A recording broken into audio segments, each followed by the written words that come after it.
Bismillahirrahmanirrahim. Assalamualaikum warahmatullahi wabarakatuh kepada semua murid tahun 1. Berjumpa lagi kita pada minggu ini untuk subjek sains.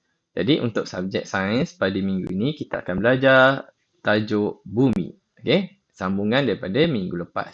Jadi cikgu minta kamu semak buku teks pada muka surat 85. Objektif pembelajaran kita pada hari ini iaitu pertama, murid dapat menyatakan secara lisan jenis tanah dengan betul. Dan yang kedua, murid dapat mengenal pasti kandungan tanah bagi jenis tanah yang berbeza dengan betul. Okey. Baik, sepanjang kamu menonton video ini, cikgu minta kamu rujuk buku teks pada muka surat 85 hingga 88. Kalau kita perhatikan pada muka surat 85, ada tajuk tanah. Okey, jadi kita baca sama-sama ya. Di permukaan bumi terdapat beberapa jenis tanah yang penting untuk kehidupan. Nyatakan jenis-jenis tanah itu. Okey, yang pertama, ayat pertama ni cakap ada beberapa jenis tanah. Jenis tanah ni penting dia cakap untuk kehidupan. Jadi penting untuk siapa? Yang satu penting untuk manusia, penting untuk haiwan dan juga penting untuk tumbuhan. Okey. Sebab contoh untuk manusia kena duduk dekat tanah yang keras. Yang untuk haiwan kena duduk dekat tanah yang lembut dan juga lembap. Okey. Dan juga untuk tumbuhan pun ada juga pemilihan tanah yang sesuai untuk mereka. Okey. Jadi yang seterusnya. Cikgu belum terangkan. Jadi yang pertama ada jenis tanah kebun. Kalau perhatikan kat sini tanah kebun ni ialah tanah yang dekat rumah kita. Yang warna merah, warna coklat. Itu adalah tanah kebun. Tanah kebun ni ada benda-benda lain. Benda-benda asing yang duduk. Iaitu tumbuhan-tumbuhan yang telah reput. Dan juga haiwan-haiwan yang bergerak dan juga tinggal di dalam tanah. Okey, ini dinamakan tanah kebun. Okey, tanah ni ada tanah dan juga sedikit pasir. Baik, yang seterusnya ialah tanah liat. Tanah liat ni ialah tanah yang di tempat yang berair. Contoh tanah liat ialah dekat sawah padi, dekat tepi laut. Itu adalah jenis-jenis tanah liat. Untuk tanah liat ni atasnya ada air. Kenapa bawah ni tak kena air? Sebab dia penuh dengan tanah yang ini. Tanah lebih banyak dan juga campuran pasir yang sedikit. Baik, yang seterusnya ialah tanah pasir. Yang inilah di tempat pada pasir apa semua tu. Sebab itu tumbuhannya ialah pokok kaktus. Dalam dia pula ialah ada batu-batu dan juga pasir sahaja. Dia tak ada tanah. Okey. Baik, kandungan tanah. Kita nak tengok kandungan tanah. Apa yang ada di dalam tanah. Kita baca sama-sama. Halusnya tanah liat ini. Dia tengah hancurkan tanah liat. Okey. Tanah liat ini mengandungi butir-butir tanah yang sangat halus.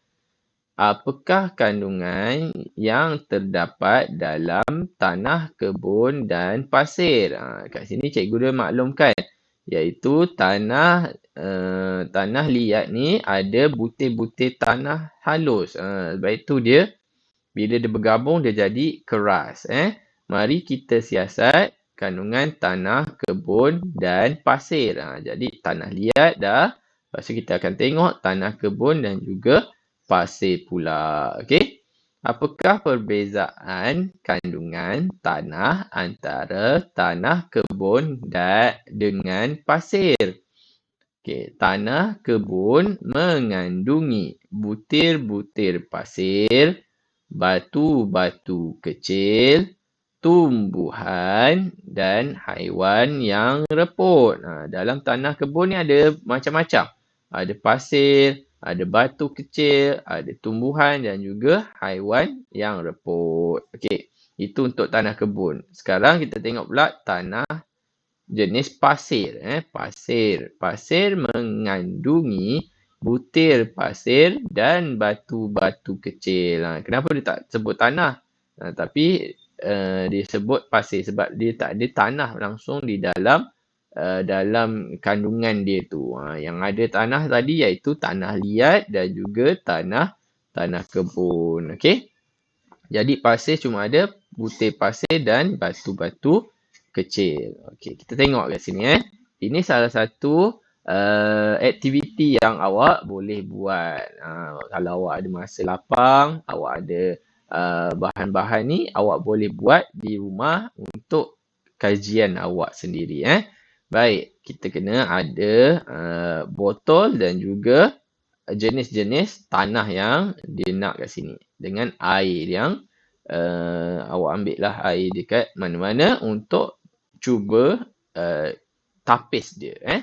Baik, ini cara untuk awak salah satu cara untuk kalau orang sesat ataupun orang hilang dekat dalam hutan.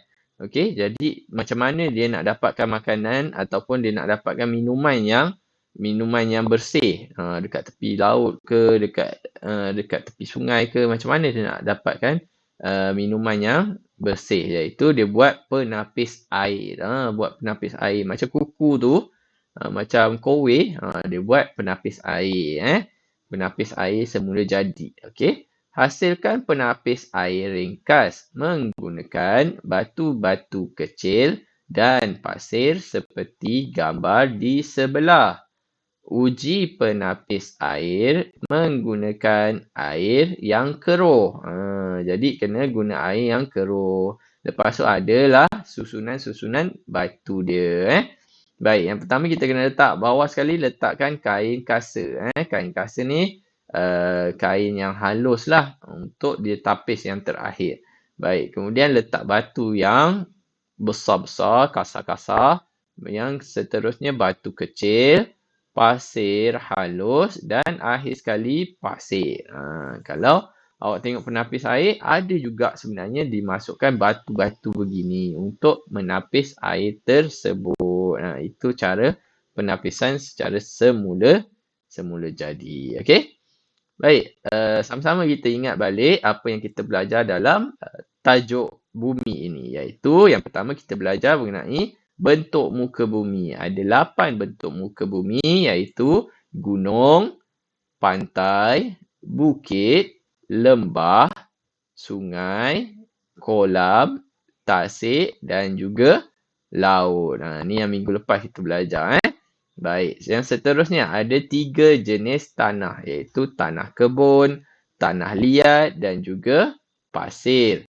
Baik, apa yang terkandung dalam tanah kebun? Tanah kebun mengandungi ranting kayu, daun kering, batu, butir pasir dan haiwan kecil. Okey. Dalam tanah liat pula ada apa? Tanah liat mengandungi butir-butir tanah yang sangat halus. Dalam pasir pula, pasir mengandungi batu dan butir pasir.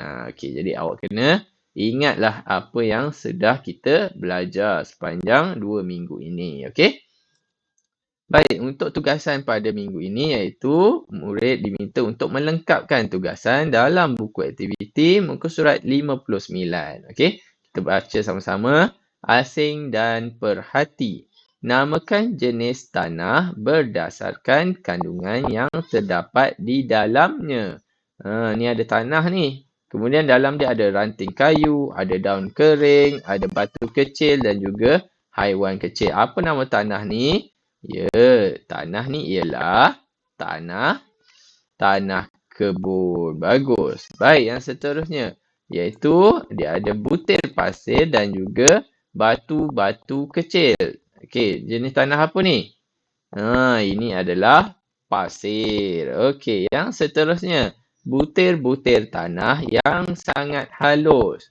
Baik, ada satu lagi jenis tanah yang kamu tak sebut, iaitu jenis tanah apa? Tanah liat. Okey? Baik, yang seterusnya iaitu lengkapkan pula tugasan dalam buku aktiviti muka surat 62. Kita baca sama-sama. Asingkan kandungan tanah. Gambar di bawah menunjukkan kandungan sejenis tanah. Tuliskan kandungan tanah yang betul. Jadi dekat sini ada jawapan dia. Daun kering, haiwan kecil, ranting kayu, batu dan juga butir pasir. Tengok kat sini. Yang mana yang boleh kita masukkan dalam kotak? Okey, kita tengok yang pertama. Daun kering. Yang mana daun kering? Ya, yang ini. Tuliskan daun kering. Yang seterusnya, haiwan kecil. Cari haiwan kecil. Mana haiwan kecil? Ya, dekat sini. Iaitu cacing. Tulis. Haiwan kecil.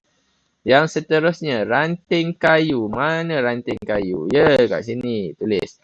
Ranting kayu. Yang seterusnya, batu. Mana batu? Ya, yang sini. Tuliskan. Batu. Yang seterusnya ialah butir pasir. Yang ni butir pasir. Okey, tuliskan butir pasir. Okey. Tanah ini ialah apa dia? Ada banyak-banyak ni. Iaitu tanah apa? Tanah kebun. Okey, baik, tulis kat sini. Tanah kebun. Baik, setelah kamu lengkap tugasan dalam buku aktiviti muka surat 59 dan 62, snap gambar tugasan yang telah siap dan hantar menggunakan Google Form yang disediakan. Baik, semoga bermanfaat apa yang kita belajar pada hari ini. Sampai kita jumpa lagi pada minggu hadapan. Saya sudahi dengan Assalamualaikum warahmatullahi wabarakatuh.